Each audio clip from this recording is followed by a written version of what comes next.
અંકિતને બિલકુલ નથી ભાવતા, પણ જ્યારથી હું આ રીતે બનાવું છું ને ત્યારથી એમને ભાવવા લાગ્યા છે. તો આજે હું એકદમ તીખા, ચટપટા અને ટેસ્ટી એવા મુંબઈ સ્ટાઇલ બટેટાવડા બનાવવાની છું, જે આપણે ગુજરાતી બટેટાવડાથી થોડા અલગ રહેશે, એટલે એનો અલગ એક વઘાર થવાનો છે. તો આજે વાતાવરણ સરસ છે એટલે મને થયું કે ચલો ને કંઈક સરસ ગરમા ગરમ વસ્તુ બનાવીને ખાઈએ. તો એના માટે મેં અહીંયા 3 નંગ જેટલા જ બટેટા લીધેલા છે. તમને એવું થતું હશે કે બહુ ઓછી ક્વોન્ટિટીમાં બનાવે છે, પણ 1 કે 2 જણ હોય તો આટલું ઇનફ છે, કારણ કે મને વેસ્ટ કરવું ગમતું નથી ફૂડને, એટલે જેટલી જરૂર હોય એટલું જ હું બનાવું છું. તો બટેટા વડા જ્યારે બનાવો ને ત્યારે થોડા એને ઠંડા થવા દેવાના પહેલાં, એટલે આપણે ઠંડા બટેટાને આ રીતે ચાલુ તારી સાઈડમાં રાખ્યા. હવે આપણે આદુ મરચાંની પેસ્ટ બનાવી લઈએ. તો અહીંયા મેં 1 મરચું, અહીંયા મેં મીડિયમ તીખું મરચું લીધેલું છે અને 1 ઇંચ જેટલો આદુનો ટુકડો.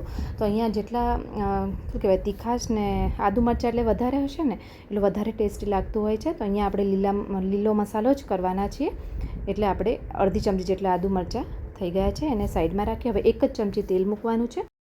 હવે તેલ થઈ જાય એટલે નાની અડધી ચમચી જેટલી રાઈ, હવે રાઈને એકદમ સરસ તતડવા દેવાની. પછી આદુ મરચાંની પેસ્ટ, 7-8 લીમડાના પાન. અહીંયા તમે ફ્રેશ લીમડો યુઝ કરો તો વધારે સારું, કારણ કે એની સુગંધ વધારે સારી આવતી હોય. અને આને આપણે હલાવી દઈએ, એટલે કે સાતળી લેવાનું. અને આની અંદર આપણે 1/4 ટીસ્પૂન જેટલી હળદર, એટલે કે સાવ ઓછી કહેવાય ને 2 ચપટી જેટલી હળદર અંદર એડ કરશું.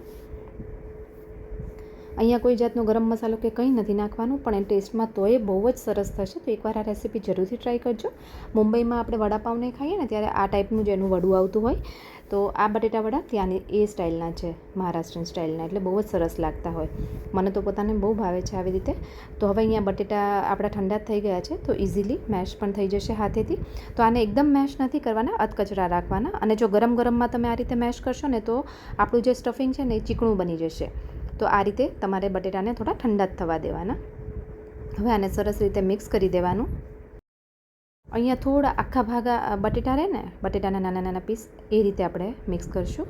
સાથે મેં બાફવામાં મીઠું પહેલાં નાખેલું છે, એટલે અહીંયા ટેસ્ટ પ્રમાણે મીઠું થોડું એડ કર્યું. અને સાથે 1.5 થી 2 ચમચી જેટલો લીંબુનો રસ, એટલે થોડો લીંબુનો રસ પણ નાખવાનો, એટલે ટેસ્ટ સારો આવતો હોય. લીંબુના રસની જગ્યાએ તમે આમચૂર પાવડરનો પણ યુઝ કરી શકો, પણ લીંબુના રસથી વધારે ટેસ્ટ સારો આવશે. તો આને આ રીતે ફરી આપણે મિક્સ કરી દઈએ, ઉપરથી કોથમીર નાખી આને હવે સાઈડમાં રાખી થોડું ઠંડુ થવા દઈએ. ત્યાં સુધી આપણે એક બેટર રેડી કરી દઈએ. તો આને આપણે સાઈડમાં કરી દઈએ. અહીંયા આપણે તેલ મૂકવાનું છે. તેલ તળાવવા માટે કેવી રીતનું મૂકવાનું, ઊંડું વાસણ હોય એવું લેજો, એટલે થોડા ડૂબડૂબા રહેશે ને તો સરસ બનશે. કાચા બિલકુલ નહીં રહે અને એક સરખા થશે, એટલા માટે. હવે અહીંયા આપણે 1 કપ જેટલો ચણાનો લોટ, એમાં 1 ચમચી જેટલો મેં ચોખાનો લોટ પણ એડ કર્યો છે. એ એટલા માટે કે એનાથી થોડા બ્રાઇટ થશે આપણા વડા, અને દેખાવે સરસ આવશે ને, થોડું ક્રિસ્પીનેસ આવશે પડમાં, અને બહુ સરસ લાગશે ટેસ્ટ. એટલે 1 ચમચી આપણે ચોખાનો લોટ, સાથે ટેસ્ટ પ્રમાણે મીઠું, અને 1 ચપટી જેટલી હળદર, એટલે સાવ ઓછી હળદર થોડી નાખવાની. અને પાણી હું તમને કહું પ્રોપર પાણીનું માપ, તો આ રીતે થોડું થોડું પાણી નાખતા જઈ અને એકસાથે લોટને આ રીતે ભેગો કરતો જવાનો. જો આ રીતનું એક બેટર રેડી કરવાનું છે. તો અહીંયા બેટર કેવું હોવું જોઈએ એ અને એને તળવાની સ્ટાઇલ, એ બધું હું તમને કહું 1 બાય 1, સ્ટેપ બાય સ્ટેપ તમને એકદમ સરસ વિડીયો હું કહીશ, કે જેથી કરીને તમે ઇઝીલી સરસ મજાના વડા ઘરે તૈયાર કરી શકો. તો જો આ રીતનું ઉપરથી એક સરખી ધાર થાય ને એવું બેટર બનવું જોઈએ.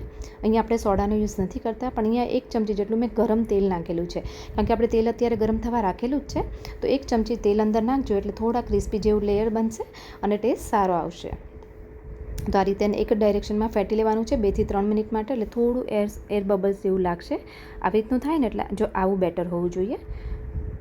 હવે હું તમને એકદમ પ્રોપર કહું, જો આ રીતે ચમચીમાં પાછળ જોવાનું, વચ્ચે આ રીતે એક લાઈન કરવાની અને આને થોડી નીચે રાખવાની. તો જો ફેલાય નહીં ને ઇઝીલી, એનો મતલબ કે આ બેટર એકદમ પરફેક્ટ છે આપણે, એટલે સરસ કોટિંગ ઉપર લેયર એટલે તૈયાર થશે. હવે આપણે અહીંયા નાના નાના વડા કરી દઈએ. તો 6 થી 7 જેટલા વડા થશે. અહીંયા મેં જમવાની સાથે સાઈડમાં કર્યા છે, એટલે મારા માટે એટલા પૂરતા છે. ઘણાને એવું થશે કે કેમ એટલા કરે છે. મેં આગળ તમને કીધેલું એ પ્રમાણે કે મારે જેટલી જરૂર હતી એટલા જ મેં વડા બનાવેલા છે. તમે વધારે ક્વોન્ટિટીમાં કરી શકો છો. તો અહીંયા આપણે આ રીતે વડું નાખી અને ઉપરથી ચમચીથી આ રીતે કરશો ને એટલે એકદમ સરસ લેયર રેડી થશે. અને આપણે આંગળીથી મૂકશું ને તો શું થશે, આજુબાજુની આંગળીના લીધે આંગળીના અંગૂઠાના લીધે થોડું ત્યાં બેટર પતલું થશે, એટલે એવું ના થાય. એટલે આ રીતે ચમચીથી મૂકવાનું. જો હવે બેટર નાખીને જોઈએ તો આ રીતે ધીરે રહીને ઉપર આવી ગયા તરત બધા. બેટર. એનો મતલબ કે તેલ તળવા માટે એકદમ પ્રોપર છે. તો હવે ગેસની ફ્લેમ તમારે મીડિયમ ટુ લો કરી દેવાની. દર વખતે આપણે શું કરીએ, નાખવા ટાઈમે હાઈ રાખીએ, પણ આમાં એવું નહીં કરવાનું. મીડિયમ ફ્લેમ રાખી દેજો, એકદમ ગરમ છે એટલે. તો ધીરે રહીને આ રીતે નાખવાનું. અને જો તમે ઘણીવાર આ રીતે નાખશો ઉતાવળમાં ચમચીથી તો મમરી વધારે પડશે, એટલે એ રીતે ના કરતાં ધીરે રહી અને વડું એક એક મૂકતા જવાનું અને તરત ચમચી ઉઠાવી લેવાની. એટલે તૂટશે એની આજુબાજુથી, શેપે સરસ આવશે, મમરી ઓછી પડશે. એટલે એકસાથે જો તમે ચમચીથી પણ નાખશો તોય મમરી પડશે, પણ મેં તમને કીધું એ રીતે નાખશો ને ચમચીથી તો ક્યારેય મમરી નહીં પડે. તો આ રીતનું તમારે કરવાનું રહેશે. અને હલાવવાની બિલકુલ ઉતાવળ નથી કરવાની. ગેસની ફ્લેમ મીડિયમ છે, ધીરે ધીરે આમ હલાવવાનું. પછી એવું લાગે કે હવે ફરે એવું છે, પછી ધીરે રહીને બીજી સાઈડ પલટાવવાનું. તો આ રીતે કરવાનું. અને ઉપર જો થોડું બાકી હોય તો ઉપર તમે ગરમ ગરમ તેલ નાખજો, જેથી કરીને સરસ ઉપરથી એ ચડી જશે અને એક સરખા થશે વડા. તો અહીંયા આપણે ચોખાનો લોટ નાખ્યો છે એટલે એનો કલર વધારે સરસ આવશે, એકદમ આમ કહેવાય ને બ્રાઇટ થશે, ઉજળા. તો જો આ રીતનો થોડો ડાર્ક કલર જેવું થાય ને એટલે તરત જ એને કાઢી લેવાના છે વડાને. આપણા વડા એકદમ સરસ તળાઈને રેડી થઈ ગયા છે. તો આવા બટેટા વડા જો અત્યારે આ સિઝનમાં મળી જાય ને તો એની મજા જ કંઈક અલગ છે. અને આ રેસીપી એમ કહેવાય ને ઘરમાં રહેલા વસ્તુમાંથી જ બનાવેલી છે, બહુ ઇઝીલી આ ઘરમાં આપણને મળી જાય છે અને ખાવાની બહુ મજા આવે છે. આને તમે મરચાં સાથે ખાઈ શકો, આમનમે ખાઈ શકો, ચા સાથે ખાઈ શકો, પછી આંબલીની ચટણી, ગ્રીન ચટણી ગમે એની સાથે તમે સર્વ કરી શકો. અને આની સાથે તીખા મરચાં હોય ને તો ખાવાની બહુ મજા આવશે. તો એકવાર આ રેસીપી જરૂરથી ટ્રાય કરજો.